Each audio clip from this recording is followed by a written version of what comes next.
तो finally guys आम पहुँची झिलिमिला डैम के व्यूटा देखि पारथबो। मोर संगे आछन मोहित। Hello guys. हम आइछु बुली तो आमे गोटे झिलिमिला डैम के एक्सप्लोर करबा के सब खाली अछि के भी ना पूरा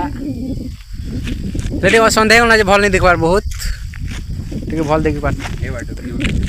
तो व्यू देखि पारथबे। पानी अच्छे पानी टे कमी गला ना टिके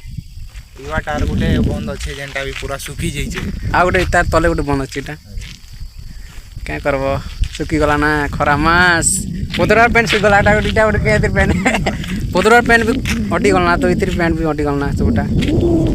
तो मैं चुहिनो के एक्सप्लोर करबा के संध्या गलना आसिन पारी टाइम नहीं मिलती तो पिकनिक करवा लागि बहुत भल तो पिकनिक करबा लागि बहुत गोटे भल जगह हमें चुन 2-3 थोड़ा आसने आनो के बहुत ही मस्त जगह। मानसो भाई भी आसीथिले से मने नहीं ना नहीं ना से माने देख अलगा मने ठीक है झगड़ा करूछन आरो नपड़ा नछन से माने अलगा एटा पले गला अलगा काना अलगा गैंग के पले आ उन्हें जंगल देखो पूरा जंगल यहाँ पर। हां आर हिमांशु भाई संगे आसबो बोले हे ऊपर बुलुथिबो ना ऊपर हालो मन